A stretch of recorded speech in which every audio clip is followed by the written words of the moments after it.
Hello and welcome to another Questions for the Developers. I am joined today by George Squares. Hello. Would you like to introduce yourself a little and your visual novel? Yeah. I've actually worked on several visual novels before, but the one that I'm currently working on the most right now is The Smoke Room for the Echo Project, which you may have heard of. It is a prequel to Echo, but it's also standalone, so you don't have to read Echo to experience it. But it's its own story. But there are little things that you would probably catch if you do read Echo first or read Arches first, because all three of those are connected to some extent. It doesn't matter which one you start first, though. Hmm. So, aside from yourself, are there other people that work on at least the smoke room that you would like to Oh, talk about? yes. There's so many people who have worked on the Smoke Room. Some of them come and go, but there's people who have been here from the beginning and who are still working on it.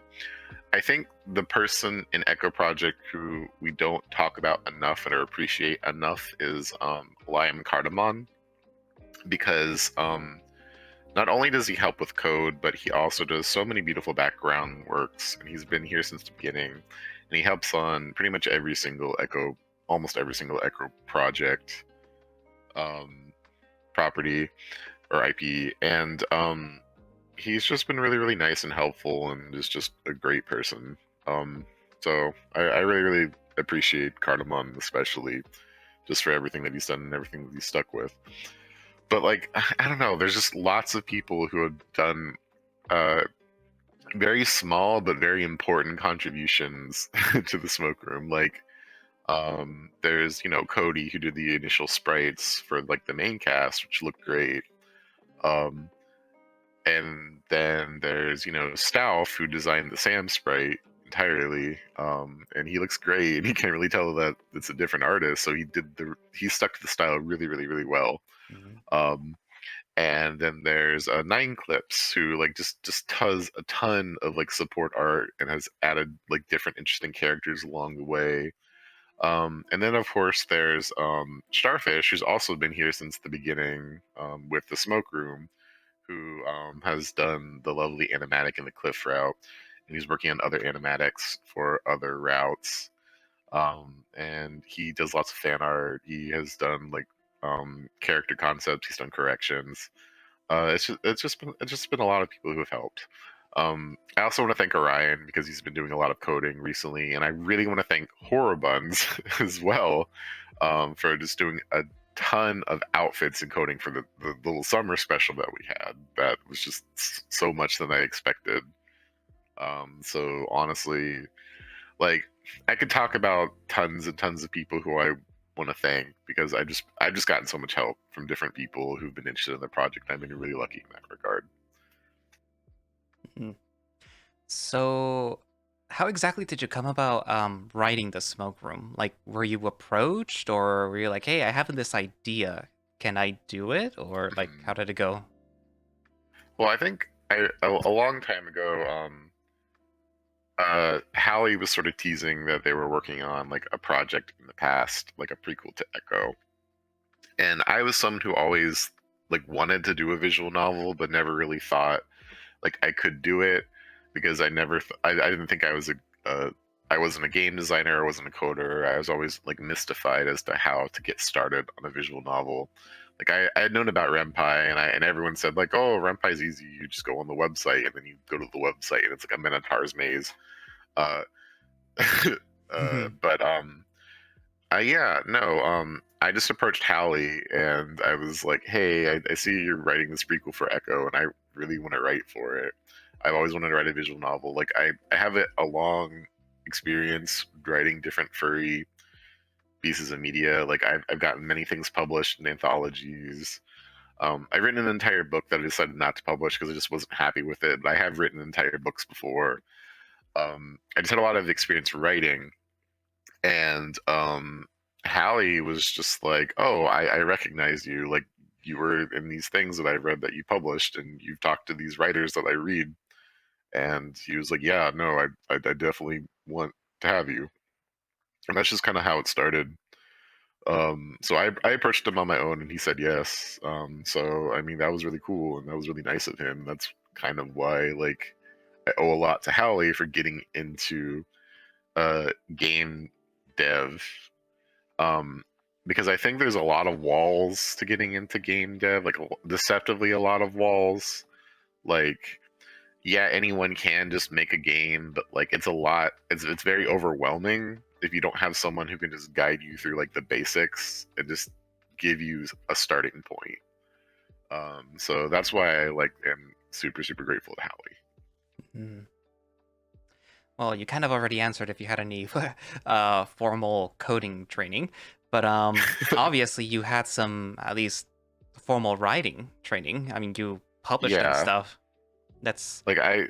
mm, Oh, sorry. well, I mean, like compared to some other people, that's more than I hear. Like where they just like jump into it and stuff.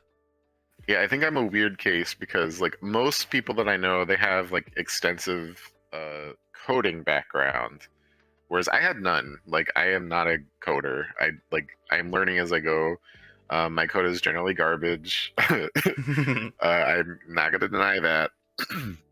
um, but I do have extensive creative writing training. Like I got a creative writing minor at the university. I almost got an entire English degree before I went into science. But you know, like I have been doing this for like over a more longer than a decade, even at this point. Um, to where like writing for genre fiction is I'm not gonna say it's easy because writing is never easy. It's like an endurance test. But I just have collected so much knowledge and so much experience of writing so often and talking to writers who write in the field, that I am not intimidated by it at all at this point. Whereas code, scary. Well, you kind of also answered a little bit of the other question. Like, do you have a Sorry. process for writing? Well, no, it's fine because it just sort of segues into it. Yeah. I mean, yeah, like it depends on like what stage of writing I'm doing. Like, do you have a more specific question on terms in terms of like writing process? I think they're looking to see like if you have a ritual, like do Hmm. you sit down? Do you have to have like the whole place quiet? Do you have to have like your little nook or like something, or do you have to like research things in order to inspire you for like that particular thing you're writing? Yes. I think everyone has a different way of doing this. Me particularly, um, I can stay focused for a very, very long time, but it's very hard for me to get started. But once I start, I can do it for hours. So it's just getting in the mood to begin with. Just like force your. It's kind of like exercise. You don't really want to start, but then once you start doing it, you can keep doing it. And writing is like that for me. So sometimes I'll pick out one song to get me in the mood. Sometimes I'll try and watch a movie. I think, or read a book. I think it's really important to like be constantly looking for different pieces of media, um, to give you different ideas and perspectives on not only just how to write, but different subjects to write. Um, because you just sometimes you just need to see how other people are tackling stories, and like that's just a part of the process. Like you don't, it's like you don't want to be too derivative because you don't want to just copy what you're doing or just be too heavily inspired. But I kind of have this idea that like the more you read and the more widely you read, you won't necessarily have that issue of like, oh, my favorite thing is Star Wars, and then I write my own story and it looks and feels a lot like Star Wars, right? Mm-hmm. Just being exposed to lots of different stuff. And I also think what's good too is not just to read fiction, but also to read nonfiction, and watch like documentaries, because you know it's good to have like real things that can inspire your fiction as opposed to just fantastic things. Just taking from lots of different places. Mm. Mm. Uh, from the visual novels that you've seen or from other pieces of furry media, have you noticed any little trends or things like that that you would kind of wish to stop? Or not stop, but sort of like change or pivot? Like, hey, how about you maybe do something Uh, else? Because there's a lot of people doing that very same thing. there are a few things. Like, I've accepted that a lot of these things might just not be for me, but they are generally fine. Like, I think a controversial one that everyone is going to talk about is like stop doing isekais, right? And that applies to Mm, anime too. But I don't think that's necessarily the best advice either, because isekais can be very different. And what an isekai essentially is a portal fantasy. It's like someone who is from a world goes through a doorway into a different world. And mhm. that's so common in fiction, and you can write lots of different stories like that. It's just like kind of like the anime industry has like streamlined that into something that feels very much like very similar, and that's often like a harem situation. uh like, oh, I fall into the video game world and there's so many like big booby ladies who need me to like rule them. Like, welcome to Castle Tit, my lord. Um like something I see like in like I have like my like people know what my pet peeves are, and even friends who write the things that are my pet peeves, I don't want them to stop writing those things, because like, you know, like different strokes for different folks. um like I'm kind of done with human protagonist in furry world, which is a little bit silly to say, because there's good things that do that. Like Liar is good, like Adastra is good, like I just, you know, like when I'm reading as a furry, like I want to have that furry protagonist. Like I feel more at home when I'm reading furry protagonists doing furry things or whatever. But like, so you know, when people are like, there shouldn't be humans, like whatever. uh, but I something I do think I would like to see in general that I don't think is the best is exoticized tribal garb love interest. Like I'm not a fan of that. I think I think I just would like to see it less. Like, I'll leave it there. well, okay. Like Um, hmm? yeah, sorry, go on. Mm. Well, I think I have in mind what you mean, but okay. Um, Yeah, have you ever had to deal with like periods when you're writing where you like just get like writer's block, or where you're like, no, this thing doesn't work. How do I make it work, or something like that? yes, I do. I kind of have this mindset, like if I go to work, like okay, so I used to work in a bakery and I didn't always like working in the bakery, but I was like, the muffins need to be made, so I can't say I have making muffins block.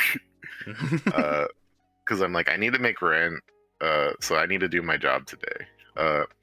And sometimes that hurts the quality of the writing. Like you have your good days and you have your off days, but like just you need to. The important thing is getting the work done, and then once the work is done, you can make it better.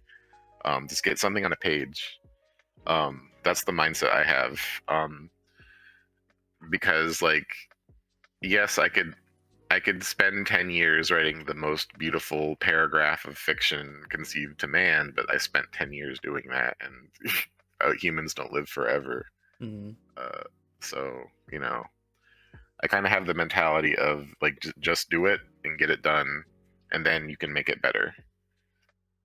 Um, uh, I think a good tip for writer's block is if you're ever really, really bored writing something, that's usually a sign that the audience will be bored reading the thing. So try to make it interesting for yourself in some way, even if it's like some piece of thing that you have to get through for the sake of the story. Like I don't always love like the tight mystery plots that I put down, but I know that I have to get through it, and then like sometimes I'll break that up with like a conversation from a funny character, Mm. or characters like maybe like spilling their heart a little, like getting a little bit intimate. Just something I enjoy to like spice up what must be shown. um and I think that helps. So actually, talking about that, what is your favorite genre to read? My my favorite genre to read depends on my mood. I usually lean towards folk horror. Folk horror is my favorite genre to read, mostly because I like seeing um, how people turn their existential crises into uh, fantastical fears, or how they use the metaphor of real threats in their lives and express them really creatively, or for their family, or there's like I really like that intimacy of like there's this very small community that knows about this thing that we don't talk about, but it's a problem and outsiders don't really understand. Um, and folk horror does that really really well. I think um, it's sort of like have you ever seen Candyman? Yes, the original. A Yeah, long time so ago. yeah, the original. I think that's a really good example because like it's like this there's this black community that's dealing with this very real like fear, and then this this white woman comes in and thinks like like she can solve the problem or that it's not real, and then she like underestimates like the threat of the community, and it comes down on her, because she just didn't listen to voices of people who aren't like her. um and I think that's a great example of folk horror. Uh like I think another one I really really like in general is fantasy, just because it's so broad. Fantasy can be a lot of different things, and sometimes it's cozy, sometimes it's edgy. Like you just get a lot of different things out of fantasy. Like I always like seeing what's new in fantasy, so that always excites me. Mm. So what do you say to people that want to begin their own visual novel? Like when Mhm. they like look at the programming or like what they have to do you have any like tips on where they should at least start or maybe just, some general advice? um I think some general advice is to talk to people who have done visual novels and get their advice, because experience is always the best thing to rely on, I think. And I think like people say that like, oh, there's a bunch of tutorials online and there's like lots of things you can read, but I think there's a very different experience between like just getting like a bunch of things to read versus like talking to someone who's run into problems before, and you can like troubleshoot with them and you can discuss things with them. I really suggest like doing tests and demos and starting small, like maybe like for instance, maybe if you're not an artist, but you are like okay at coding and you're a little bit insecure about writing, like maybe just write like a very very short like paragraph or whatever of one character talking, and then just play around with like making the doodles move, just getting started in that, like to see how like building the game can functions. And then as you do Rempe for longer, you realize that it can do more and more complicated things, like scene transitions or different types of reading modes. Um, uh, Again, too, it depends on like what your skill set is, because like there's a lot of really amazing artists who are like, I want to do a visual novel, but then they don't know how to write. Or there's like really good coders, who can write, but then like they can't draw at all. Like it's just figuring out like what your weaknesses are and like who can help you. And then there's like the crazy people who are like good at everything, but also like if you do everything, then you run out of time, and then you Hmm. die because you have life that is finite. Uh, so like even if you are good at all of these things, you still probably need help. Um, Well, did you ever find it daunting to work on a prequel sequel-ish type of thing for Echo? yes, I did. Um, yeah, there's a lot of pressure. Because I have my own quality standards, and I think the quality standards of Echo fans are also very high. So it's kind of, I think, that constant pressure of living up to like delivering an experience with that degree of quality, but that also isn't exactly the same experience.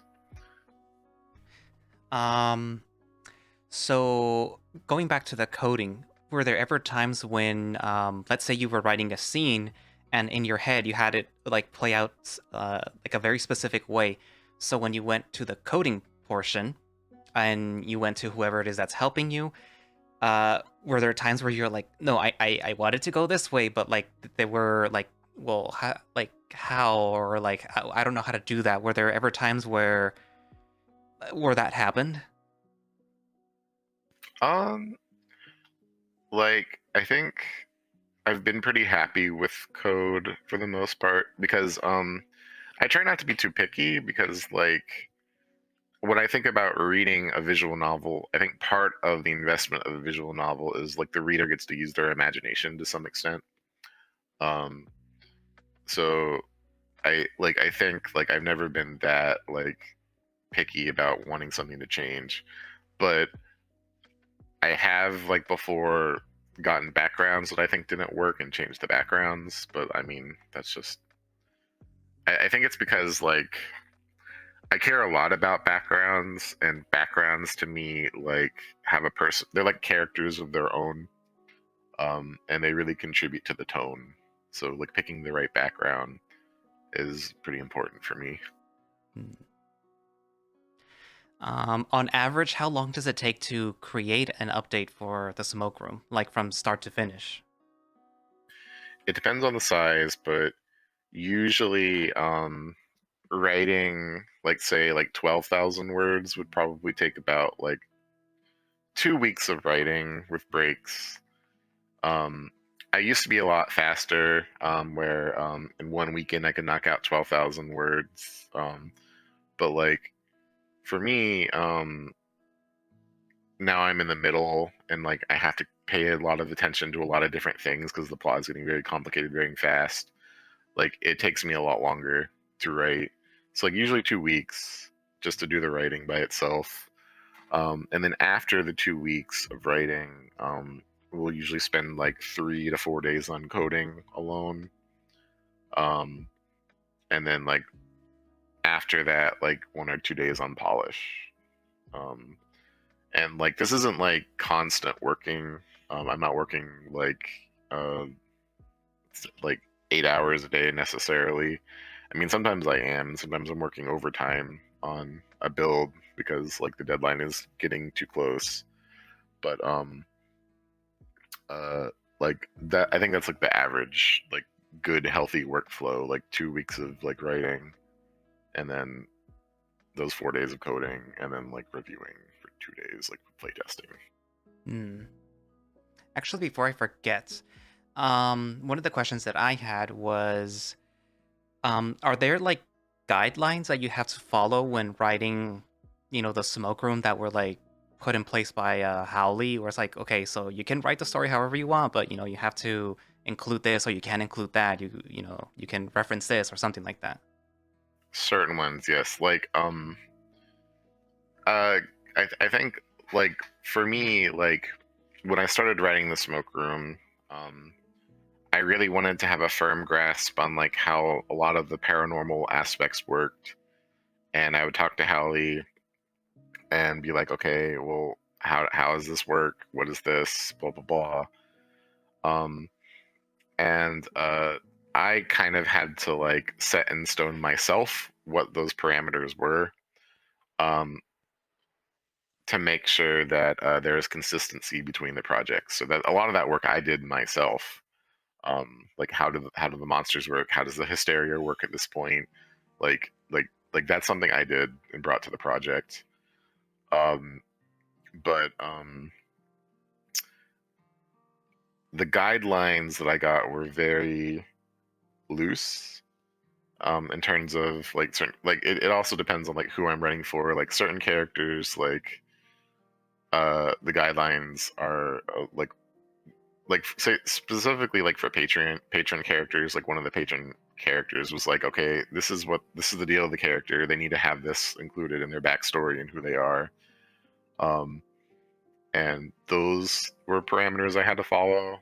Um, Though, like for say Todd's writer, he was like, do whatever you want. So it's like, yes, thank you. And I never met Yao's patron writer, but I tried to find them and could not. And it was just, just do what you want, I assume. Um, uh, Ralph was my character, so I didn't have any parameters for him.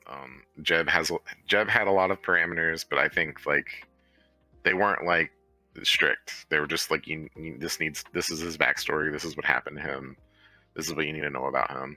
So like I'm editing the Cliff route again, so I just want to like maybe slowly unveil those aspects of Jeb as opposed to like throwing it all at once. But uh those are the stricter parameters. Hallie did tell me that like when I took over Nick route, he's like, I really do want this to be a romance, and I was like, okay, I can do that. I will do romance for Nick. So I am like, thumbs up. um Will was kind of weird because he did have parameters. Like Hallie was like, this is his background, this is where he's from, this is his situation. Like we knew that Janice comes from his line somehow. So we're like that was kind of like the why that character had to be certain ways. Um, I think Will has like kind of changed over time a little bit from the initial parameters set for him, but like Will was very much like, this is a character who I am. There's creating a property and there's like taking care of a property, and I was very much like given Will to take care of in terms of like fleshing him out and showing his story off. Um, Hallie told me that he was like, I'm not in the best headspace to write this character. Can you do it? And I was like, sure. Um, so yeah, I have Will has grown on me a lot. So I'm very happy to be writing Will now. Um, Nick as well. Um, Murdoch was my original character. Cliff was also a character that like I worked extensively to build, but shared. Um, so yeah, like there's everyone has things that they want to be done in the smoke room that I have to do, but it's not strict. It's just do a good job doing these things that I want you to do, and then trying to hope that everyone is happy with them. And if they're not, then I change them. So, talking about the characters, out of all the ones that have been introduced, is there some that you like more than others? Like either just writing or just in general? What a mean question.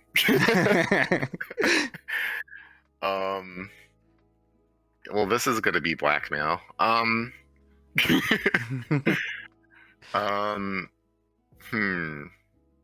I think I love writing Murdoch's route. I like that is. I think that's my favorite to write. Like I love writing Murdoch's route. Like he was my original character. Like his story was something I came up completely on my own, like without anyone's interference, or suggestions or previous guidelines. So that one I have the most freedom, which is nice. So I do like Murdoch a lot. And people are going to be like, oh, because you're a fox and you're a fox and you like foxes. And I'm like, guess it's true, but Murdoch is not like me. But I again, Will has really grown on me, and Nick has really grown on me, and Yao has really grown on me. So like those three, like Nick, Yao, Will, but also Sam. Yeah, I don't know. It's just I love my boys. Like I feel like mean being. I don't know. I don't know. I It's such a hard question. It's like it's like which family member do you like better? Um, Like, I mean, like, if you have a shitty family, that's easy to answer, but Mm, you know what I'm saying. Like, you don't like. I think, like, I don't know. I've just enjoyed writing Will a lot more. So mm, Will's one of my favorites. Nick is one of Will and Nick. Um, and I like writing Murdoch's story. So I'll go with that. mm. It's good you picked Murdoch because I like Murdoch. Yay! What do you like about him? I like the whole family thing, and to the people that are listening on my channel, they know specifically why, but it's very close to home sort of Yeah. situation, so it's a little easier to, I guess, relate to. Hmm. Because, I mean, I'm not a sheriff. I'm not solving some sort of murder mystery in a town. I'm not a miner or having to work through some workers' union situation. And I'm not the little twink that's going into the woods who's in denial about. But yeah, Murdoch Especially was very easy to latch onto. And he wasn't my favorite awesome. at first. It was, I think, Nick and then Cliff. But then, like, Mhm. when like the whole family thing like appeared with Murdoch, I was like, oh no, he's my favorite now.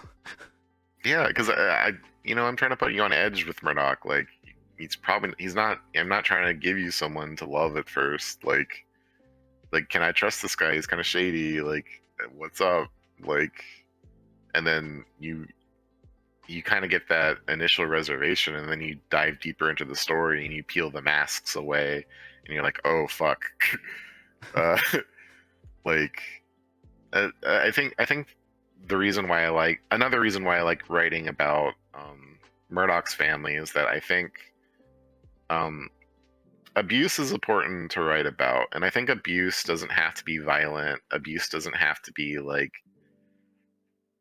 uh, just crazy, like out of the blue true crime horror situations. Like sometimes it's just long term neglect. Um, and I think I want more of that explored in a nuanced way, and Murdoch Route gives me the opportunity to do Mm. that. I think um, that I've been in very relatable situations when thinking about how Murdoch's family treats him. Um, but when people are like, "Oh, are Murdoch's family like your family?" I'm like, "Oh, my family's actually worse." uh, so yeah, I like exploring like the dynamics of the emerging middle class um, in a time era where America is just going through a boom, and like everyone's gonna be getting richer and richer and richer, and like the new social dynamics of the middle class and how they do that climb up and who they step on, and how that can just ruin lives. Mm. Well, speaking about the characters, are there characters that were inspired by real life people? Yes, several, in fact.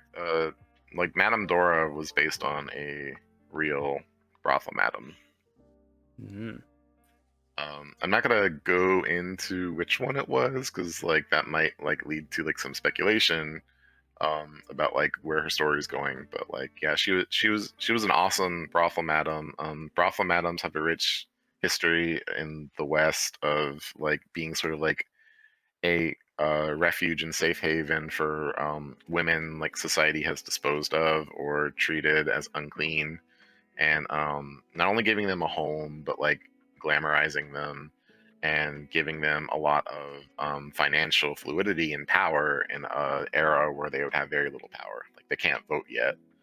um, uh, so like madams have done really really cool things in the history of women's rights, so yeah. Mm. um, she's definitely based on a real character. um, Other than that, like there's like some a lot of the characters are kind of based on. I mean, I could say James is based on Elon Musk, but that's mean. Uh, I mean, he kind of is though. Uh, um, like I think James is better than Elon Musk. I don't I don't know how to like I guess navigate that statement. But yeah, uh, those are the two that come to mind. Mm. A lot of the characters are based more on like uh, movements in history that happened rather than specific people. Like the progressive era was really cool. A lot of schools were doing crazy things, which is why it was funny because one of the podcasters who read the smoke room was like, "Why is there this big fuck off telescope there?" And some of the Dewey era schools that were flourishing in this era had insane trade school things that you think shouldn't be there. Like one had an entire zoo for its uh, animal studies program. This was just a high school, like just in the middle of nowhere. Like we have a zoo. So like schools in this era were interesting.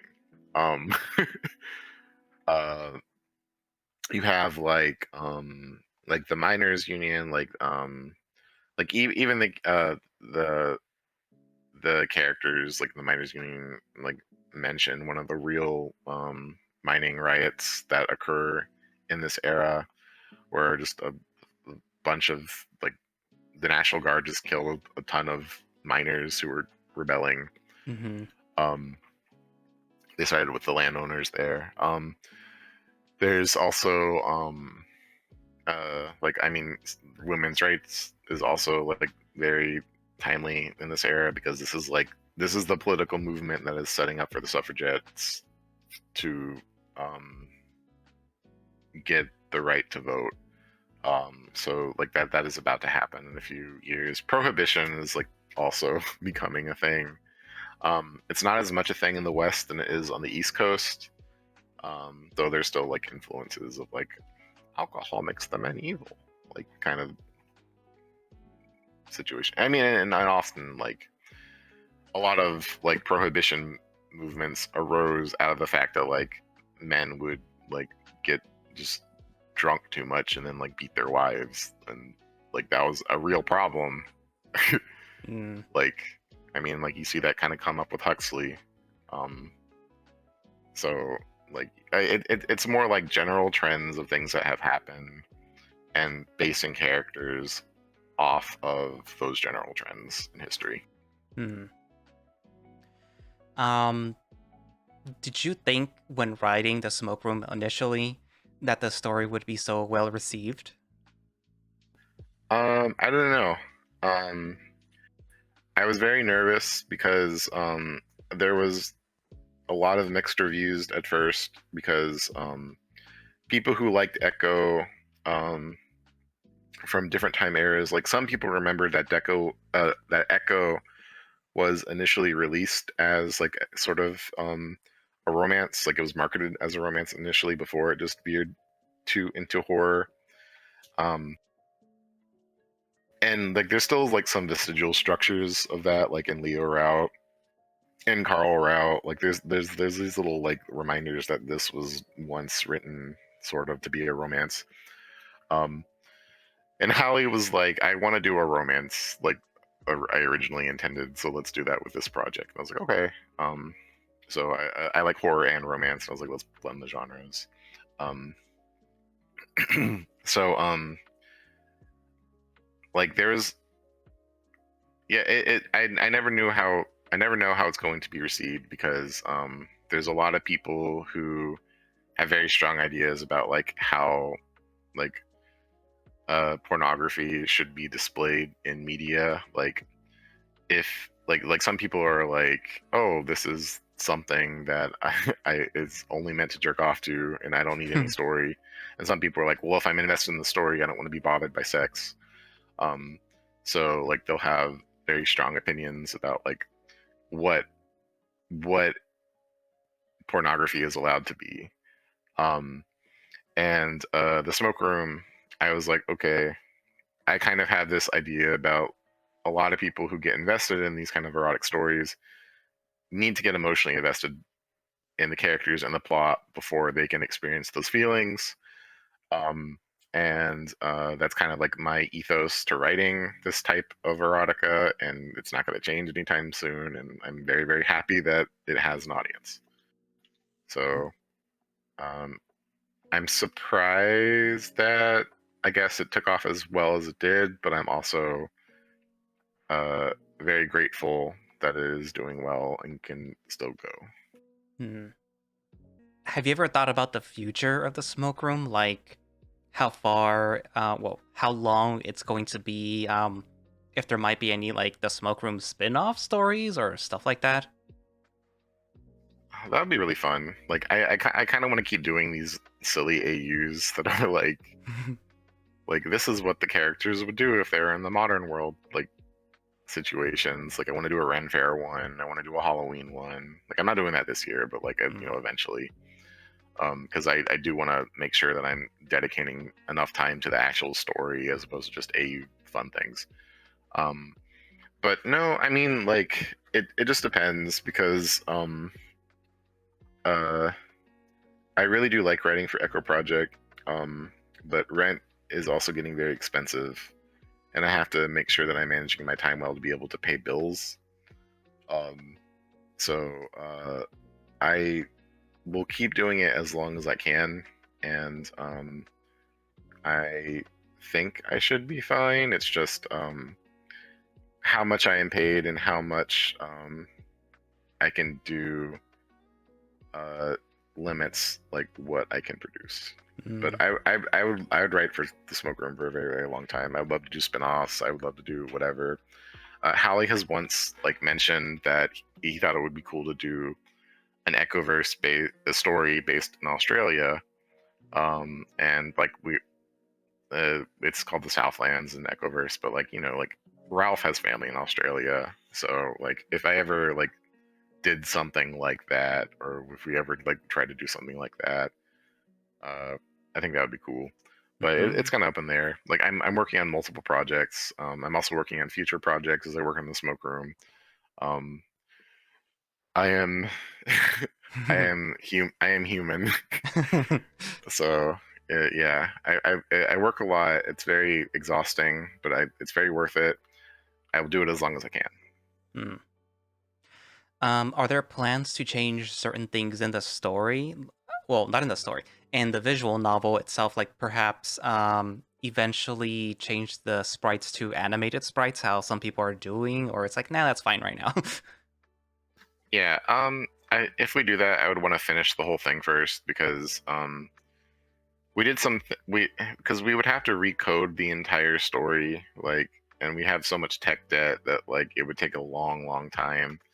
Like, not only would we have to do that, but we'd also have to like get original artists back or people who are technically savvy enough to like split up the facial expressions. Uh, there's just it would just be a really, really long time. So like I would love to do that, but I would need the tech support and the art support and the funding support to do it, which I don't currently have. Mm. Um, Maybe once TSR is done, we could do that, because then we won't have to worry about adding any more things. Um, I would love to see it. It's just it's feasibility. Can we do it? Um, would love to. So for the moment, just we're gonna continue until we finish it. Then later on, we'll see if anything changes. Mhm. Basically. Yeah. S- So, are there any things right now that might pop up soon that you're like excited for people to like read? Like maybe certain Ooh. events or things? Yeah, I'm really excited about the animatics for the other route events. Like we have a schedule to get them done, and we're trying to stick to that schedule. I don't want to give a hard date because like if we miss the date, then like people are like, where are they? And uh, uh, but I'm excited for those. I'm also excited for like getting past the animatics, because that has sort of been like, we can't go a certain point without getting to these animatics because they're like the middle point of the story. Mm. Um, Getting past them means that I can start working on the climax of the story. Oh. Um, and once I get to a certain climax in each of the routes, I'm going to like three-fourths of the way done. I'm going to just finish one route at a time, so we're not doing the go to each route situation. Um, I'm just gonna race to the finish for each one, um, Mm. and I'm excited about giving people that option, because I think a lot of people love the story, but they get very disoriented about how often like like just going in a row, like going Nick, Will, Murdoch, Cliff, whatever, and picking up on a complicated mystery between four different routes and month skips, that can be overwhelming. Mm-hmm. So yeah, I think I'm gonna. The reason why we initially decided to do the parallel developments for that, we saw Echo, and we saw how different the quality of like TJ and Flynn writing was with like Carl writing, because Carl was done first, and so Hallie is very proud of TJ route and is not very proud of Carl route, and we kind of like had that same thought of like, okay, if we're doing this project for a long time and we do one first, it's probably going to be the worst route. Um, so we kind of want to make sure that the quality is split up, um, and that's why we do it in parallel, or why we did it in parallel. But I'm excited to just be able to work on one and finish one eventually, um, and that is coming up like within a year. Mm. Um, this is a question that I came up with when I was watching Game Theory, and he mentioned that sometimes certain developers for like certain video games like FNAF, like when you guess their little like their twists, that sometimes a developer will feel inclined to change it just so that it's like, aha, see, it's not what you thought. Like, have you ever had one of those moments where like, oh crap, they already guessed the twist. Should I change it or should I leave it? Okay.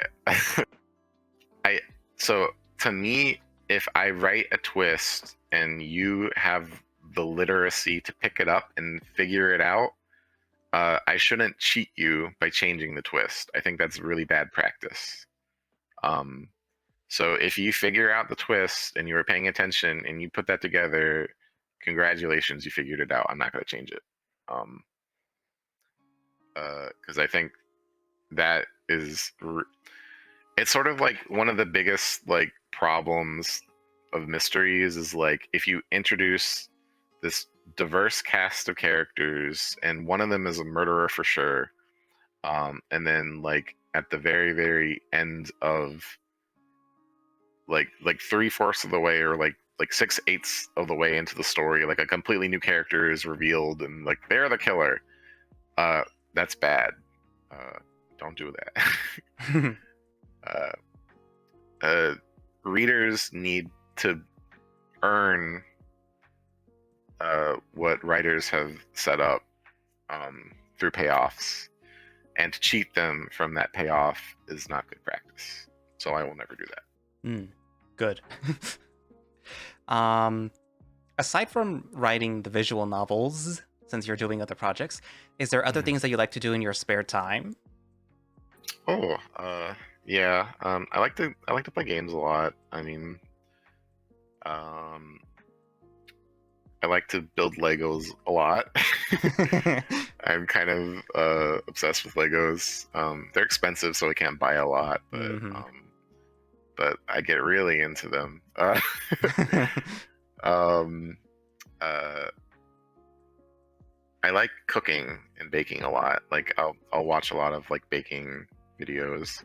I made Turkish delight recently, and I used it with apple cider and cinnamon oil, a little bit of rose water, and it came out pretty well. And that recipe is notoriously difficult and a long process, and I was kind of proud of myself for getting through that.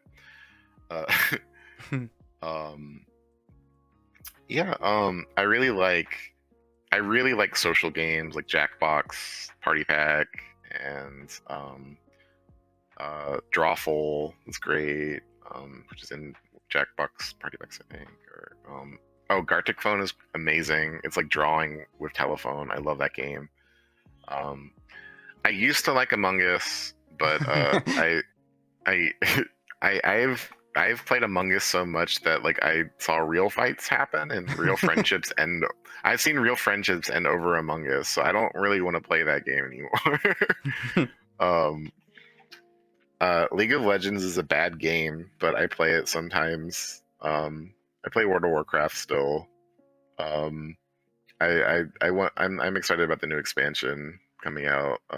But yeah. I play Path of Exile sometimes. I have a lot of different games that I like. Mm. I love card games like Banners of Ruin and Slay the Spire, like deck building card game roguelikes, and I like Arcanics a lot. I don't like gotchas, but Arcanics is the one exception because they're not very greedy about it, and I just think the game itself is very good. So like that one kind of got me. So I'm excited about that one. Hmm. Also, big Sims player. Oh, yeah, I've noticed. Like yeah, like I even designed some backgrounds with the Sims, and we edited them. Like just by build, like the Hendrix Manor is like was built in the Sims, so uh, we changed the illustrate. We illustrated over like the screenshots of Sims buildings. The problem with the Sims is that you can't get really good ceilings in them, so like you just have to like completely redesign the ceiling if you ever like use that as a reference. Hmm. But you can do some cool things in it. Um, how did you find yourself in the community, in like the visual novel community and the furry community? Okay, separately because my gateway drug to furry was Neopets. Slowly over time, like I think like I was very young, and then like okay, so like I would play like in Neopets, and like they would have role play forums, and like in the role play forums they'd have these really bad role plays where it's like, you are a wolf, you are hunting for salmon, you must defend the pack. Which wolf are you? I am Sunblaze Moonstar. And it was basically Warrior Cats, but like they played as the loops Mm. in Neopets world. And I like back then I was like, can I play a cat? And they're like, no, you have to be a wolf. And then so then I just watched them and I didn't really play. And then that led to like Gaia Online, which is like, like the original Weeaboo site. And then like there's like lots of like little ears you could put on your characters, and everyone would like be like bumps for gold, jiggles. Uh, Oh my god. uh, so like that was like the gateway drug, but like that was never like that was never like, oh, I'm a furry now. I love furries so much. I think that happened when like I distanced myself from the furry community as like a teenager, and then like I don't even like saying community because they have so many different communities. Like furry is a subculture. Anyway, uh, I got really into Redwall again. Um, for like reading these like Redwall fanfics that were better than the books, and I was like, oh wow, how did this happen? Like, there's a bunch of adults who still like this like YA series. It was, and then like I met my husband who like was role playing or like participating in these little like survival contests. Um, and I think he introduced me into like professional furry writing, like published stuff like that they sell at furry cons, like Rukus is writing, Kyle Gould's writing, Cam Hirosaki, aka Rikoshi's writing, Ryan Campbell's writing, um, and I was like, whoa, they're like writing actual novels with gay people in them. Like that's not a thing. And then that really got me into it. I was like, okay, like not only is this like a thing that people crave, but it is a market, and it like there's an actual demand for people who want to see people like them, but as fuzzy animals, and that really won me over. I got really into like just the online sphere of furry writing. Met a lot of really great people and got to a con. I had these ideas. I believed in the stereotypes of conventions. I thought everyone was like really annoying and like uh, bad hygiene and like crazy. But like when I got to like an actual convention, it was mostly like a bunch of like middle-aged professionals who were having quiet drinks at a bar and discussing like what they liked, and I was like, oh, this is actually cozy. um but then like and then like that was like kind of like my gateway into it, because like a lot of like the furry fandom like has this really rabid fursuit culture, and if you don't have a fursuit you can feel like you don't belong. Because I didn't really have a lot of interest in fursuits at first, because I just thought it was like, you know, like it was like a rich hobby for rich people, um and it still is to a degree. But then I kind of like talked to some people who had been in it for a long time. He was like, "Oh, did you know that like all these costumes used to just be homemade and people just made them at home? Like it wasn't really a beauty competition. It was just something that like people did as crafts and they brought them together. And it's just it's a huge queer community and always has been. And that was really cool to me because it was like a hidden world. Um, so it was nice to find like a large fandom for gay men to like be comfortable. I mean, obviously, furry isn't just about gay men. Like, there's all types of different queers or straight people too. But like there's just not a lot of, I think, places gay men can feel safe or feel like there's people like them. So it was nice. Um, and that kind of I like how I found Echo in the beginning was an ad on So Furry. Like I really like a mid 2000s ad that was like it was like it was just I clicked it like how like one of those old tiny web comics would be clicked on, and then I had a Discord, and then I met the people there, and then talked to Howie, and that's how it happened. There were ads for Echo. There were ads for Echo. They were on So Furry. Hmm. There were for sure ads for Echo, and they were not the same art style as they are now. They were completely different. And romance was actually advertised in the ads. Like it was like romance, like that. That was why that was initially why I played, because I was like, oh, okay, I remember Morinatsu, and I remember Morinatsu not being very good, and wanting something different. Uh, and then I played Echo, and I was like, oh, okay, it's like it's got the same initial setup, and then you know things go crazy later. Um,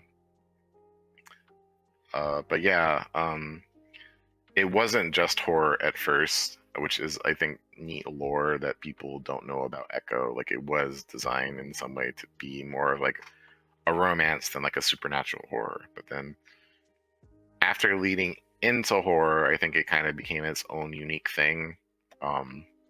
Which I think people definitely appreciate. Like some people say, like, "Oh, it's better that Echo laned in a horror," and I was like, "Well, I agree. I like that it's something that I haven't really seen before in this genre or the subculture, but also I just like romance. I'm a romance fan, and what if both? So that's what this movie is. Hmm. Yes. Okay, now we're going to lead into the more story-specific questions.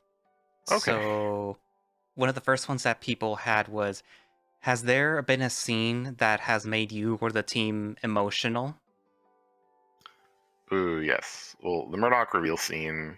Uh, uh, that was very sad for me writing. Like in the dressing room.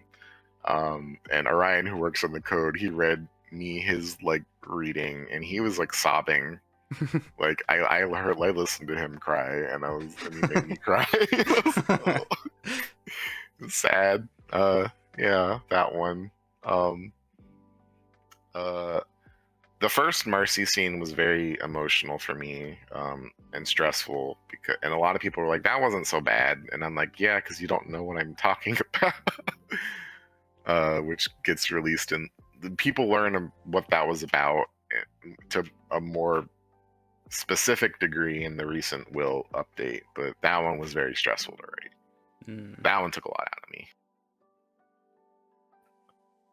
So, is there something in the story, either, from the plot, from the characters, or coding that you would like to change? Like maybe along somewhere down the road, or maybe that you would have liked to change, but now it's like, eh. Yeah, like again, I didn't know how to. We didn't. None of us knew how to composite sprites at the beginning. Like in Adastra, you can see that the sprites are not composited. Like Hallie was just like, this is how we do it, and we just used the whole sprites. And because Adastra doesn't have a huge cast, it wasn't really a problem. But with like the smoke room, since it's about the whole story is about the city of Echo at its peak. So we have to add like a city's worth of characters, at least to give you that sense of believability that this is not a ghost town. Um, Compositing all of the sprites and making them talk would be great. That's what I would like to change. I'm changing a lot in Cliff's route too, through edits, like not the story content itself, but like how it is presented, and rearranging a lot of it, because like now that it is my like complete duty to finish the Cliff route, I need to make it make sense to me. So like just things are just going to be shifted around a little bit to make things a little bit more cohesive, not just in me going forward with Cliff route, but like with other routes in TSR. So like some things are going to change there, but like not things that happen. I'm not going to make characters act differently.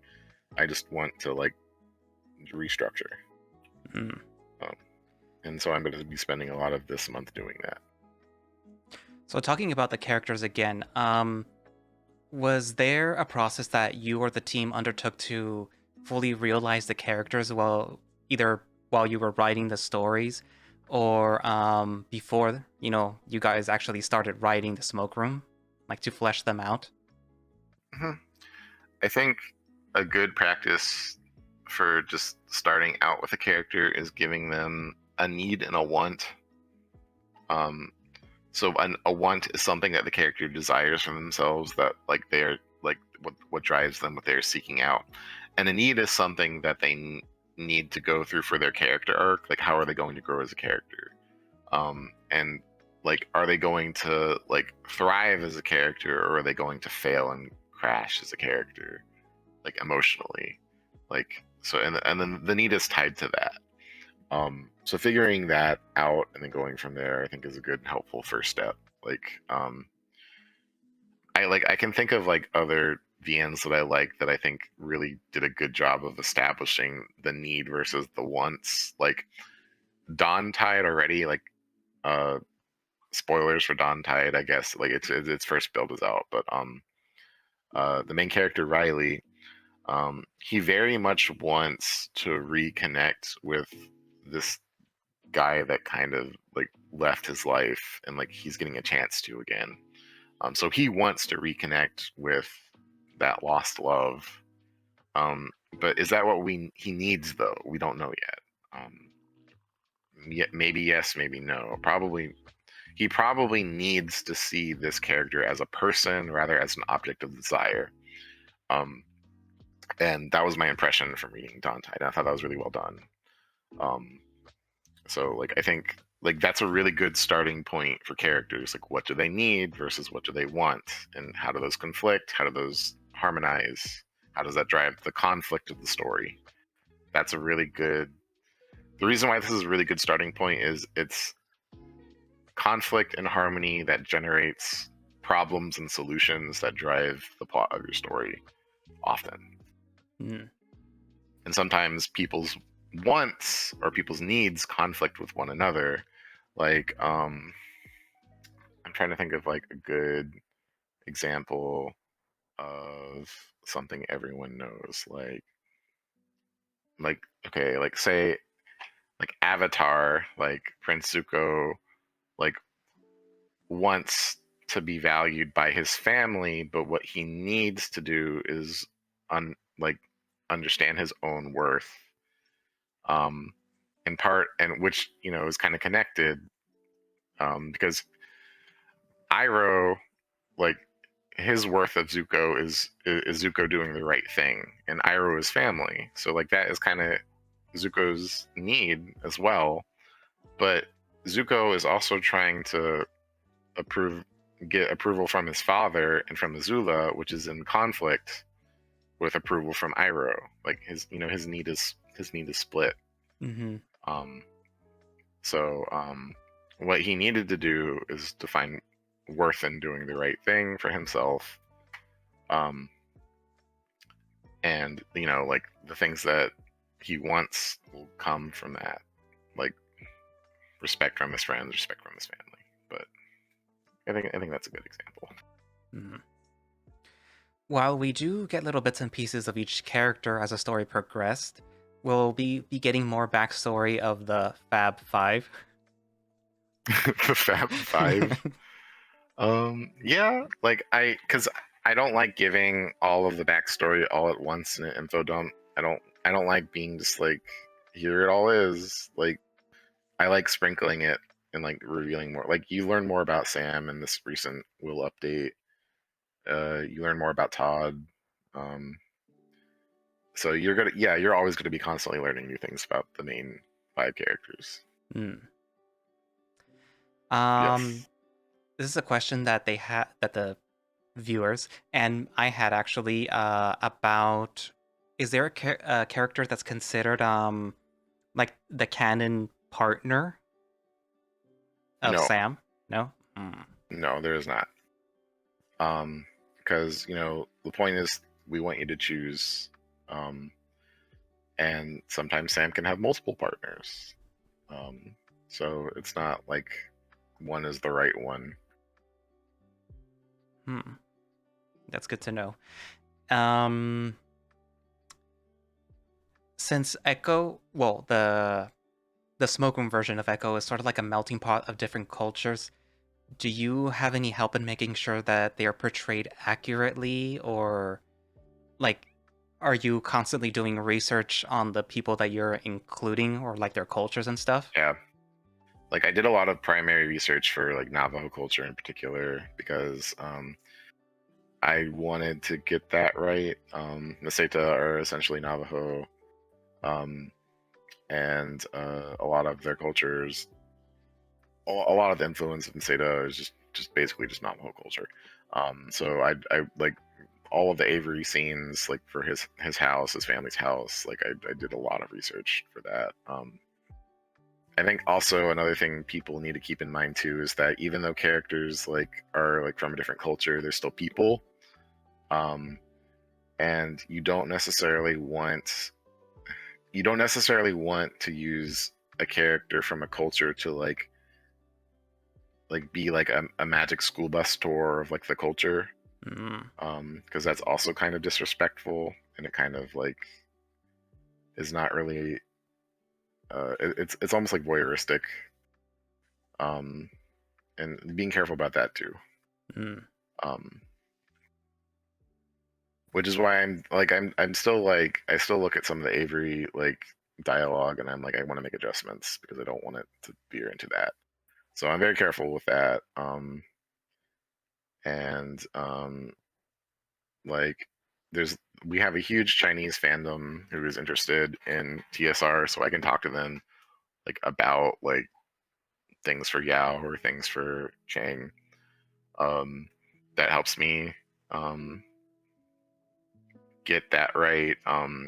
Like I talk to like for instance like Seagull, his team does an unofficial translation of the smoke room, and one of his team members could write the note that Yao gives to Sam that is meant for Chang.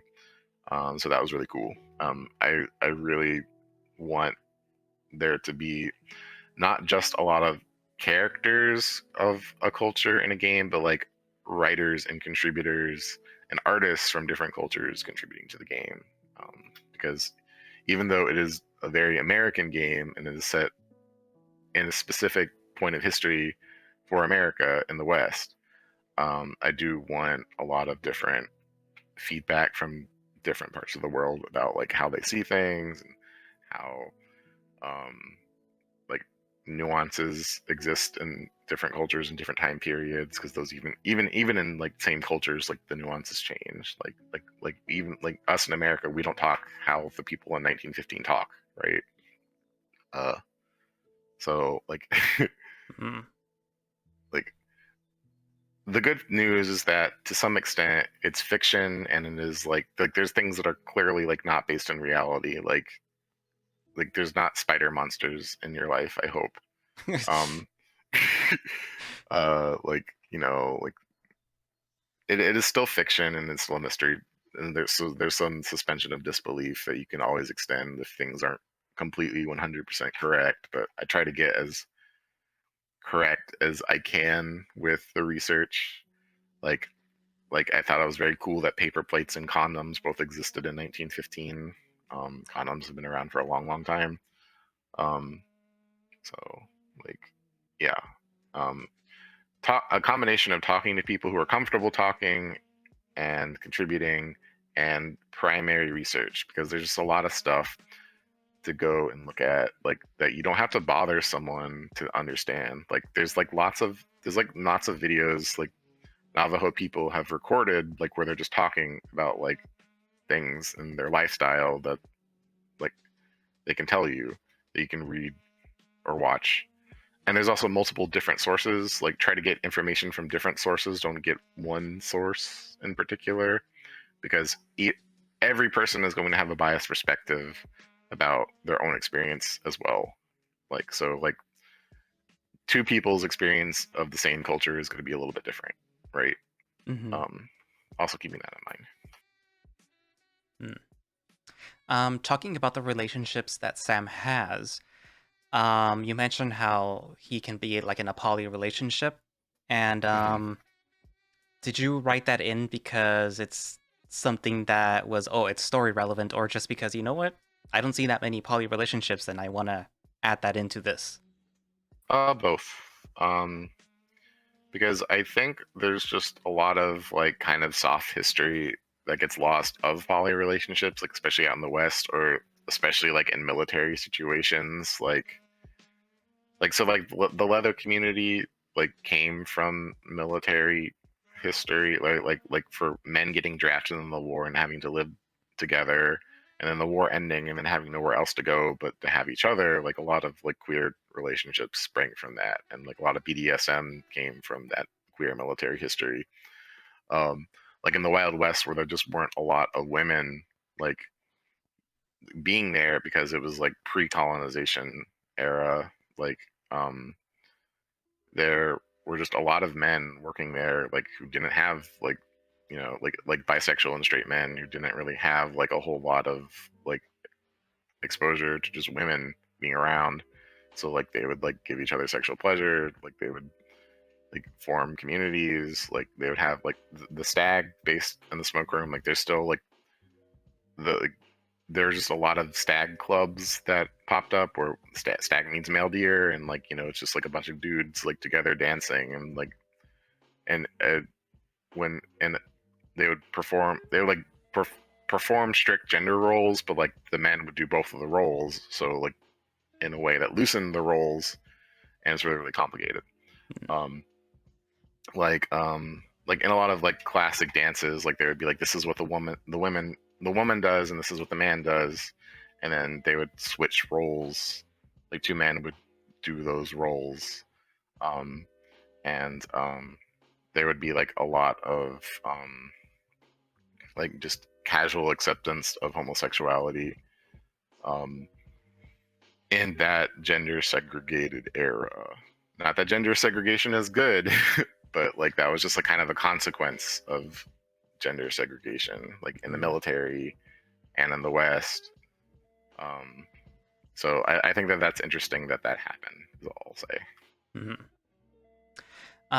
Talking about the modern AU of the smoke room, um, we're seeing Sam is like close to basically everyone at the same time. And one of the questions I had was, does that mean that he's dating all of them? No, And no? Oh. No, well, I mean, well, sorry. Uh, Repeat. well, that answers one of them. Another one was, since we always see Murdoch with Cliff, would they be sort of like canon together, and then Sam sometimes gets with Murdoch or sometimes gets with Cliff and Murdoch? It's kind of a fluid thing. Like, often Cliff gravitates towards Murdoch, and Murdoch gravitates towards Cliff, like in a lot of different routes. Which is kind of, I think those two get along really well. So they often they find each other in different timelines a lot. Um, but I think also Murdoch and Will get along really, really well, and that hasn't been as explicit in the story. Like Murdoch and Will work together at the beginning. Um, I mean, like part of that is like Red's dad, like kind of pimping out Murdoch to do the photo work. Mm-hmm. Um, but uh, like Will and Murdoch just have a good dynamic. And I think they would also kind of be like a pairing that would happen a lot if Sam weren't in the picture. Um, and I think like Will and Murdoch, Cliff and Murdoch, I think Nick and Will have like a good friendship. Um, and I could see them getting into romantic connections, but like they're also just kind of there's a stressor there, like what Nick does and what his job is versus what Will is and what his job is. Um, that would make it harder. Um, but like I think Will and Murdoch and Cliff and Murdoch make a lot of sense. I think Nick and Sam make just a lot of sense also. Because I think Nick kind of really has eyes for Sam, and I think Nick and Yao kind of has some potential. Mm. Um, but things can always change. That's just kind of like how the dynamics are in my head. Because like like if Sam isn't there and like Nick is like like he has this kind of plan to fuck off like and leave, and Sam and Yao's going with him, like like they're naturally together. So again, talking about the modern AU, we kind of get a glimpse of what Sam's profession is, or at least what he does on his free time. Um, and we know Todd is, I guess, a park ranger. I'm Yes. assuming Will is like in some form of law enforcement. Will is a private detective in the modern Mm. AU. He's not in law enforcement. Um, Um, what would Cliff and Murdoch and maybe say like Cynthia or Dora also be doing in the modern world version? yeah, because I that like I think we talked before about thoughts. Like some of them might do odd jobs or not have permanent jobs, but I feel like I feel like Murdoch would be like a streamer and also be in retail. He could also be a teacher. I haven't decided. But I think Cliff would probably be an art instructor, um, at a community college or university. Um, that seems on brand. Um, uh, I think Murdoch would like to be a teacher. Murdoch would probably enjoy being a teacher. Um, one of the things is that like Murdoch is surrounded by like this academic community in his route, but like because he has to work at his store, he didn't really ever get to like go to college. Whereas his sisters did because like that was kind of like the mentality of the mom, like prepping her daughters to be like the best they could be. Um, uh, I think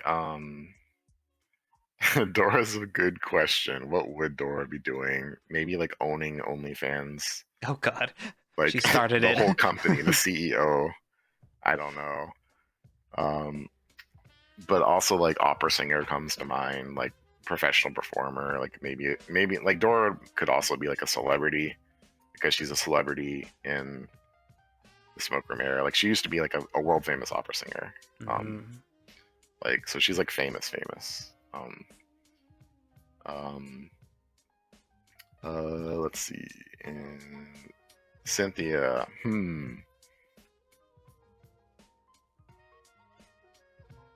Cynthia's probably in retail.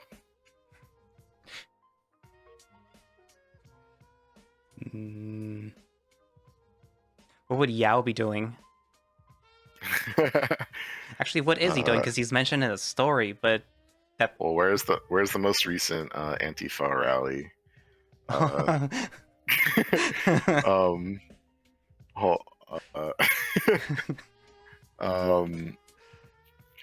He'd be like an electrical engineer.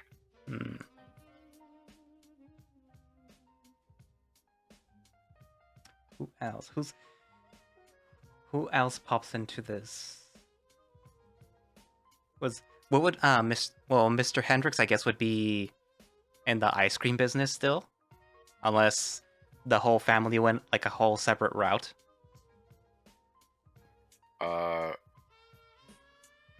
You mean James the Third, right? Yeah, the third. Okay. I feel like he'd be one of those like rich people who don't have a job, but like, like just like go in a venture capitalist. Like he'd probably invest in like the juice row, which is like that thing that like it was like a thing that squeezed juice packets to make juices that had to be connected to your Wi-Fi to work. He definitely loves Tesla. I don't know, horrible things. Yeah. Well, I'm pretty sure it's still ways away, but do you know, or are you excited to move away from the smoke room? Like to do other things, maybe nonfiction or something else? Tough question, because I get a lot of relief when I finish projects, so I would really like. I'm gonna be very happy when I finish the smoke room, but I'm also gonna miss it because it's like you spent so much time with these characters that they're kind of like real people to you now, and like once you're done with their story, you're gonna miss them. So relieved to finish a project because I hate leaving things unfinished, but sad to leave the characters. I will miss them. So when you finish like an update, you kind of feel a little like, oh, thank God this is done, or total relief. Do you do things like in between writing in order not to like not to just get frustrated, or do you just like, no, I need to power through this until I'm done? What I like to do is power through. So I try to force myself to write as much as possible. And then I like to let it sit. So like, even if I don't like a scene, I'll just be like, you know what, I'm gonna finish it. Like I need 2,000 words today. I'm gonna write 2,000 words, and that's it. And then I'll let it sit, which means I'll like do something else for a day or so, and then come back to it and read it and be like, okay, this needs to change, and then I'll fix it. Like letting it's like letting bread proof. You don't want to poke it too much. You want to let it rise and then put it in the oven. Somebody had a question about the reading that Cordelia did for Sam, and how like that the reading isn't like that's like, it's not setting your future in stone. That if you don't like it, you could just change it. And people are wondering, it's like, is that a fourth wall break where you could just like reload and change things, or was that just like that wasn't intended? Nick Rat has a fuck ton of variables. So like, if you want to reload and change it, fine. But like, the point is that your playthrough of Nick Rat will always be very different. things can happen differently based on what you do, and that are not connected to like the ends of the routes. So like what I'm saying there is like I'm giving you a general impression of the current path that you're on that can change as you play. Um, but like some things might not be able to change and some things can be able to change. Like for instance, like you're not locked into like a quote unquote good or bad ending based on the things that you've done, but like based on the things that you've picked, like the choices you've made, and success or fail states for doing certain things. Like just different things will happen. Uh, and part of what I want people to do is I just want people not to worry about their choices. Just pick naturally like what you would do instead of overthinking everything, Mm. um, and just see where it goes. Um, and if you don't like what happened, you can always replay. Mm. So now that Red is in, well, that he's moved on to Glory Hounds, um, do you feel a little bit more pressure now? It's like, oh, now I'm in charge of all four of them. Like, is it like, well, yeah, like more pressure? Or it's like, nah, I can, I can deal with Cliff by myself. It's I mean it's both more pressure and less pressure because when you're co-writing, there's just so much co-planning that you have to do that takes up a lot of time. It's like a group. Okay, think about it like a group project. When you do it by yourself, like you can sometimes do it faster, but like when you do it with another person, like sometimes they can bring things to the table that you wouldn't think of or that you wouldn't normally do. Um, so it's just like a kind of a trade-off. Like I think it's nice for me to just be able to like just sit down on my own and do it. Because like I am very familiar with Cliff. Like I introduced Cliff into the story based on Red's original ideas of how he wanted the character portrayed. Um, I've written a considerable amount of the Cliff route, like at least like 30 to 40% of it. Like there's a lot of things I've done with Cliff already, and then in other routes, like that it's just kind of a relief just to be able to just get something done without having to like do a group project on things like writing. Because I mean, visual novels are already a group project because you need someone to do like the sprites and the visuals, and like I'm doing the writing. But like to split up, even like this, it's just another degree that I don't have to split up. Like like I can just do it, Mm. and not worry about it, which is nice. So less pressure, but there's also like more pressure too because like like people who like Cliff and like Cliff's route have a very specific idea of the character already, and like we had plans that we were going to do with Cliff that have not been revealed yet, that we don't know how people were going to react to. And I don't necessarily know if people are going to be like, oh, this is George, who's a different writer, doing these things for Cliff, as opposed to Red, who would be doing these things for Cliff when we were both working on it the whole time anyway. Uh, so that is kind of like I don't know how people are going to react, but I'm not too worried about it because like I you know I feel pretty good with Cliff. Like I like Cliff. I like Cliff's route. Um, I really love the idea of being able to get out of Echo and explore like the surrounding area, um, of like the natural area and like the New Mexico, Arizona, California hodgepodge that is the area. Um, so I am looking forward to being able to fleshing out the nature even more. I love nature. I love hikes. Big hiker myself. Uh, so uh, pretty feeling pretty positive about it. Of course, it is more pressure to just be like, here's a whole other route that you have to do on top of the other three that you're going to do, which is going to make the smoke room take more time to finish. But I don't know. Like, I don't think I'm losing much time compared to what I was already doing before. So Mm. feeling good. So talking about the supernatural aspect of Echo, would you be able to elaborate how it works?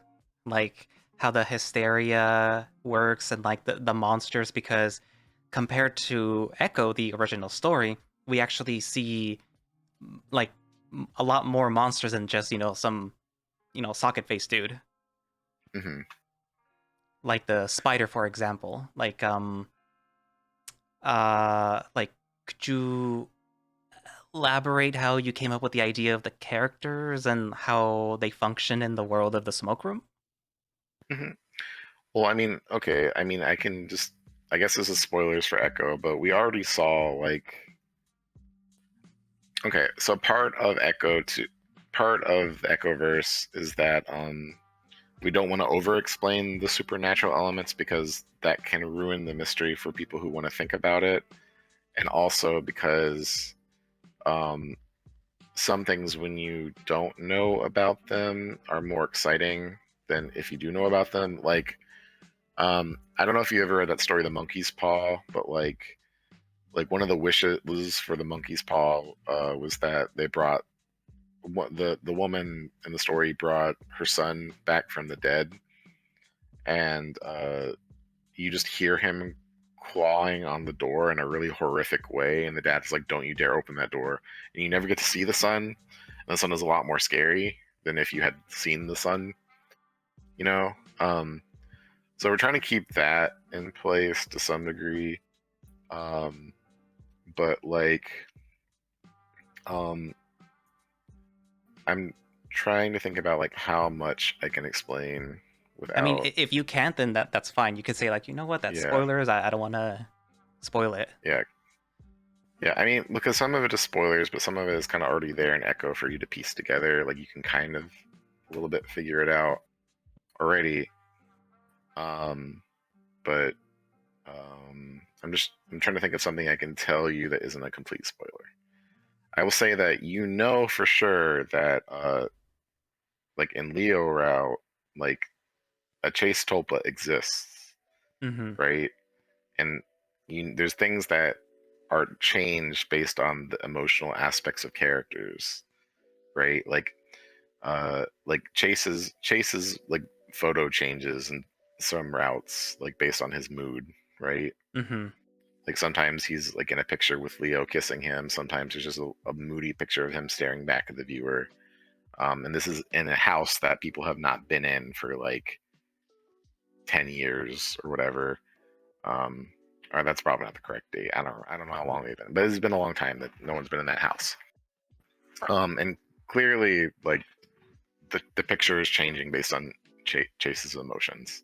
Hmm. Um, uh, the emotions of characters can make certain monsters, right? And you don't know what that means yet, but it is tied into the world building. Hmm. So aside from the the animatics, is there other little things down the line that are like surprises for like the readers? Yes. Hmm. And this is technically the last question. Um, Okay. is Todd the Zodiac killer? In my heart, he is the Zodiac killer.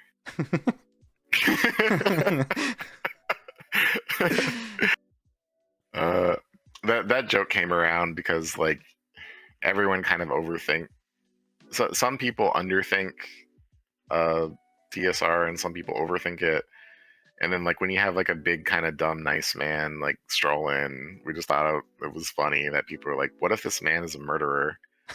Like like the original like I think joke came from like everyone like looking at like Murdoch, and we're like, oh my god, Murdoch takes photos, and there's like a movie that I watched where like a serial killer takes photos. What if he's a serial killer? And it was based on nothing, and everyone was like, whoa, what if he is a serial killer? And I was like, okay, well, what if Todd was a serial killer? Because you know he's in places. He could have killed someone in those places. And it's just been like a recurring joke.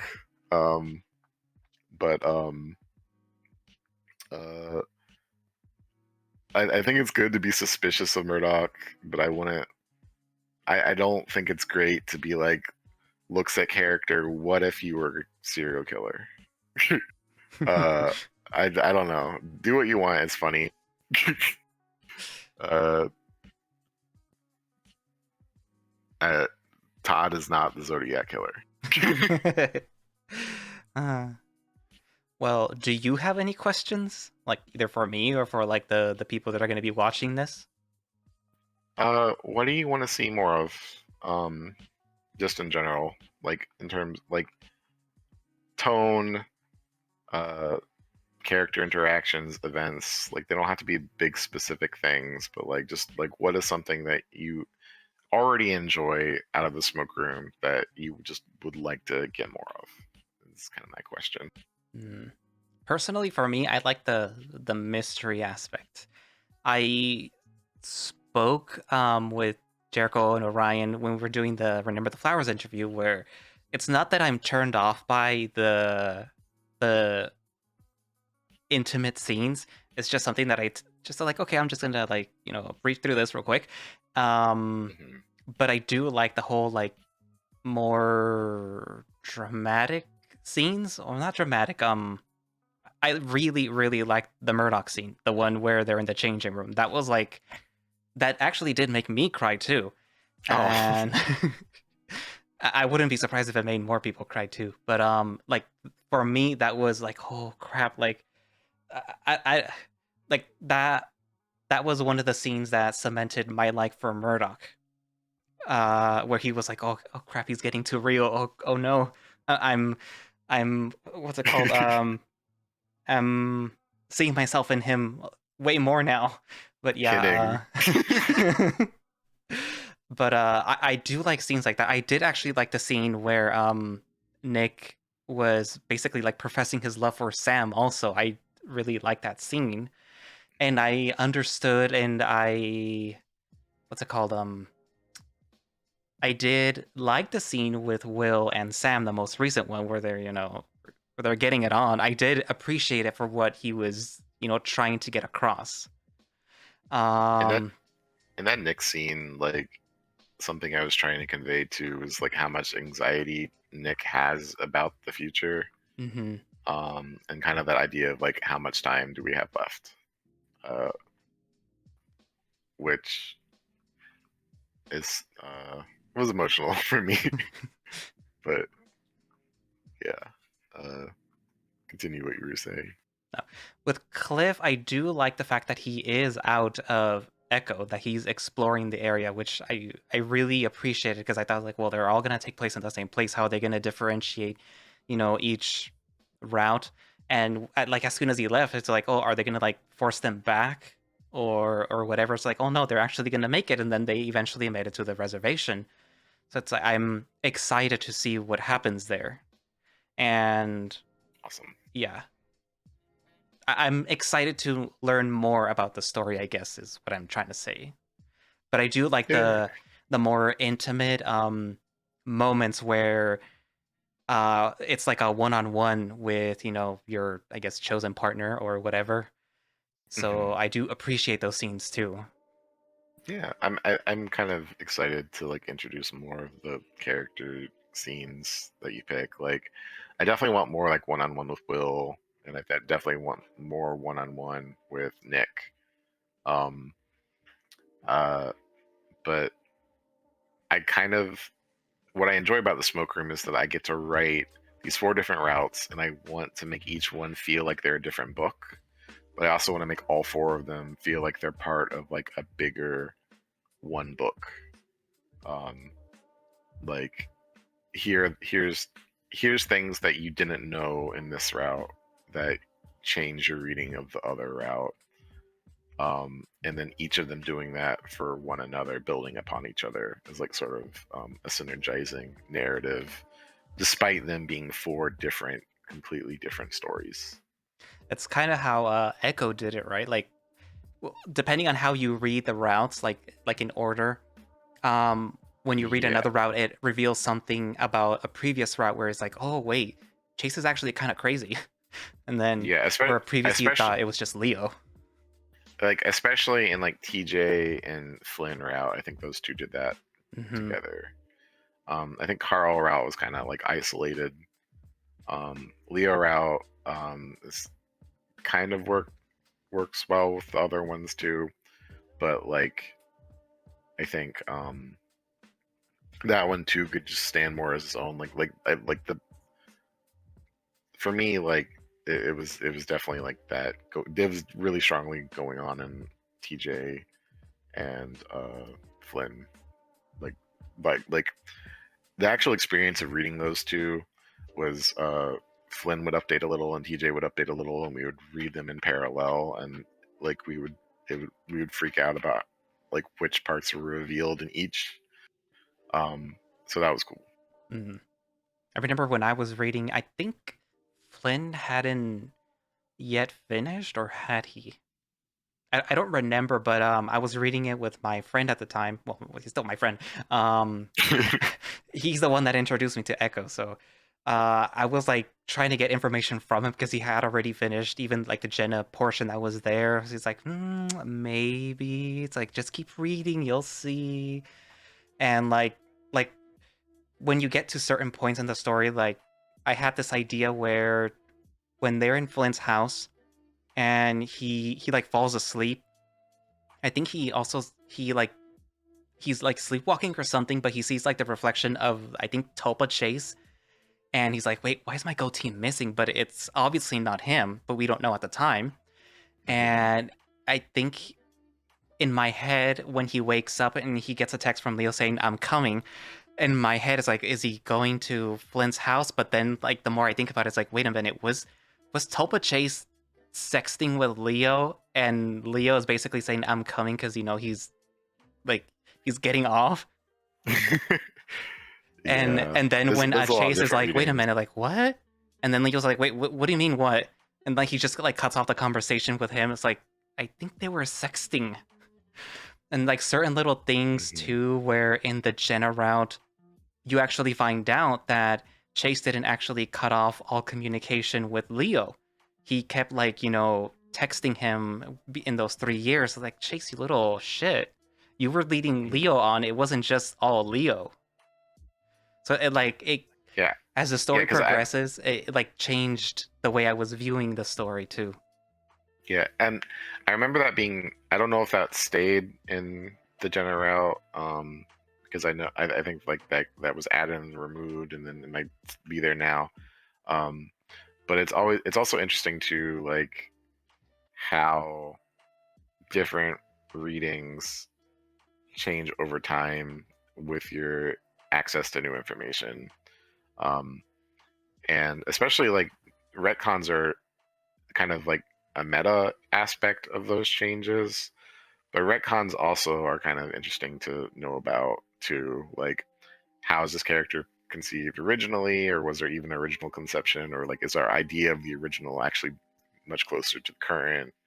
Like, so like Cliff too. Like, uh, there's a major reveal for Cliff. So like, if you haven't read Cliff's route or William's route, maybe like clog your ears for a second.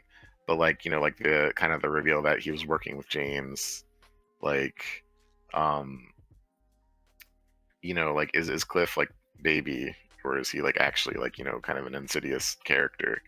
Um, uh, like, like that, like that's gonna be up for debate and hotly debated. Um, but like it also kind of like gives you kind of an idea of William's frustration with the character, and like how William like lashed out in a way that wasn't appropriate himself, um, like when without access to that information, despite like being suspicious of it. Um, uh, I think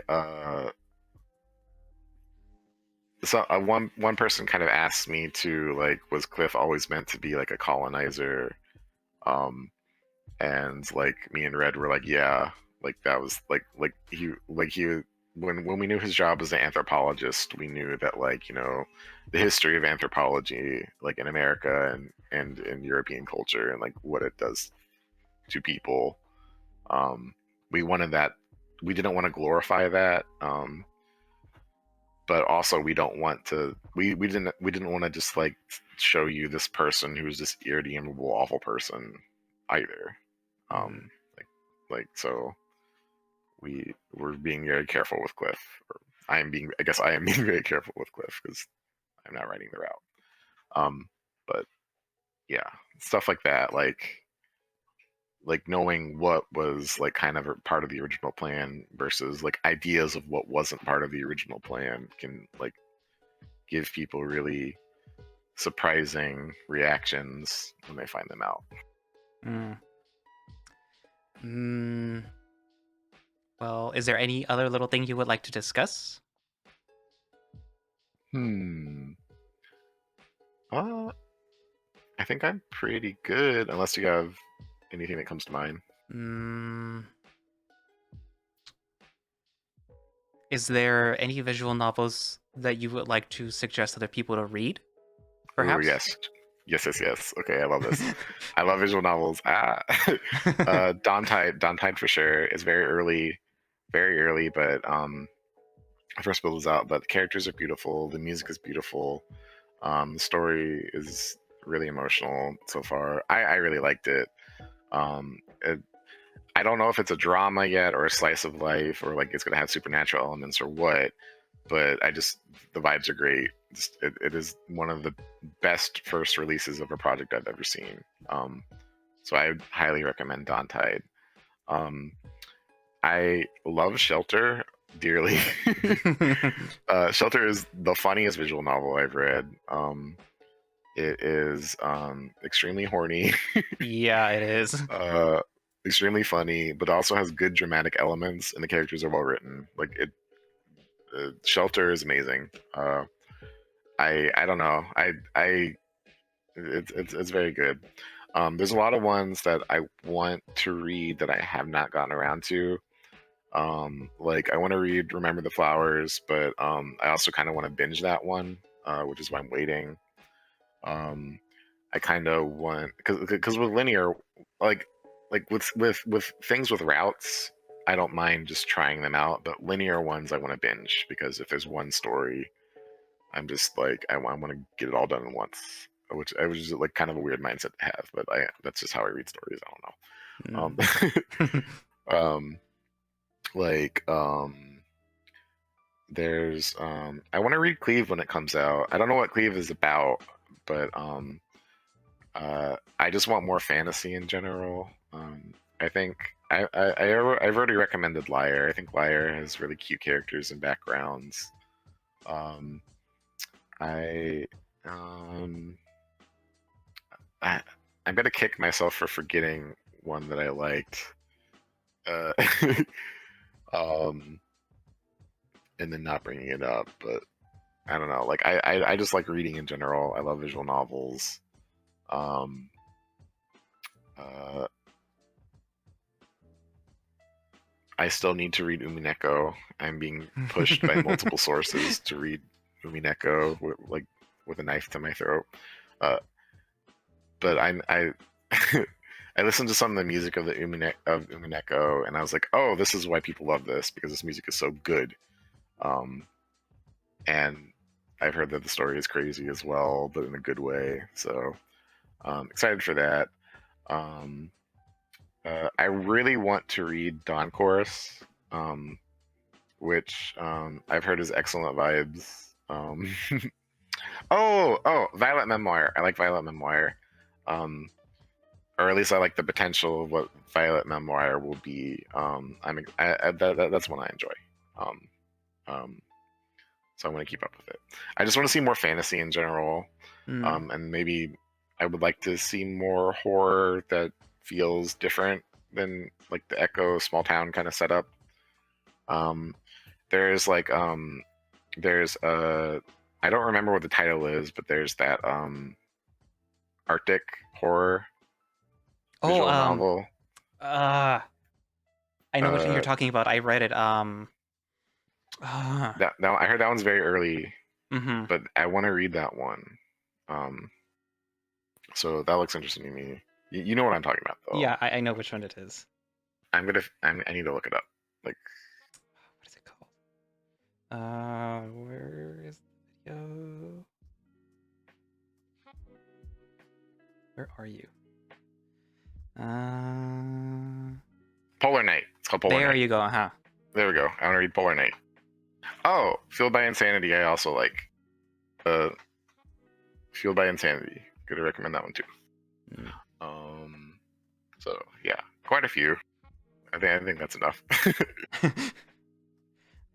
What else? What else? Oh, God, I had a question right now, but I forgot. No, I hate that. I'm probably gonna remember as soon as I click stop recording.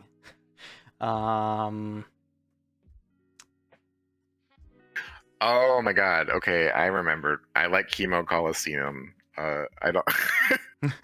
It's basically really horny, gay, bejeweled, and like it. I think it's amazing. I love it. I think people who are like really serious about reading a story might get a little turned off to it, but I don't know. It's a lot of fun. The game mechanics are actually really good, and the guys are hot. I recommend that one. Actually, talk about merch. Right now, I know that Oh, there is the shirt and yes, these little charm things. They're like supposed to be yes. cell phone charms. Is there any plans to make anything else, like maybe a plush? I'm gonna tell you. Okay, I'm gonna tell you. There's a plush planned to Ooh. Sam. Ooh. So Samuel plush is coming. I've kind of kept it hush hush because we're still in production, and I want people to like see it when it comes out. I've also commissioned pillows. Like those are coming too. Mm, For all 5 of the guys. nice. They're not ready. They're not ready yet. They've been in work for a while, but yeah, pillows and a plush are coming. So the thing about plushes though is that like everyone loves plushes and they're nice to have, but like they're very expensive to produce, and if you don't sell out of all your plushes, I think you lose money, Mm. which is why they're hard to do. So they're like very hard to turn a profit on plushes, but I want them. Like if I could have like a plush of like the whole cast, like I think a Clifford Tibbets plush would be very cute. I think like a Nick plush would be very huggable. Uh, I think that one would uh, be the one that sells out. The Nick one. campfire and taint smell William plush. uh, Wait, that reminds me. Wait, was this? Did you tell me this, or did I read it on Twitter? That you guys are hmm. making musk aromas or something like that. Oh, so yeah, Huff aromas. Oh, there That we is go. also coming. Yeah, those are almost completely finished. We have people working on the artwork for them now. Um, they're not really designed to be like body odor. Uh, they're designed to be like perfumes. Mm. Like the only one that like has like quote unquote hints of body odor is like Sam and Murdoch, but like there's no it's vegan, so like there's no actual animal fluids used whatsoever. Like they're just nice perfumes. Like Mm. uh so I'm also working to develop like Adastra perfumes with Huff aromas. Mm. So um that is cool. I came up with a sense for those. Um so Haps might be doing artwork for that. But I'm excited. Neat. Um, anything else that we can or that we can talk about? I think we're good. Okay. Well, thanks for being here, George. Thank you so much for inviting me. I had a great time. Um, this will. Well, okay. So, to the viewers, thank you all for watching/listening. If you would like to play the Smoke Room, you can find it over on Itch, and because you all know that YouTube doesn't like itch.io links, I can't actually link to it, but I can link to the Echo Project Twitter page, which hopefully will have a direct link to the Smoke Room's itch.io page. and I will also link down for the Echo Project Patreon, so you can support the Yeah. project, as well as, you know, link down for you, George, you know, in case somebody has any questions that they want to, you know, talk to you about or Yeah. something like that. Yeah, like supporting our Patreon lets us just pay for the game, and like pay our bills. Um, Everything that gets released there eventually gets released for free though. So like if you can't afford it, or if you like just don't want to pay for it, or if you're just not sure that you want to like spend $3 a month on like project, like you can you can see the public releases on itch.io, and then you know if you decide that you liked it, like you can go back and like maybe like tip us or whatever you want to do. So thank you very much. Well, I guess that's it for now, and, you know, we'll be seeing you in the next videos. Bye bye. Bye.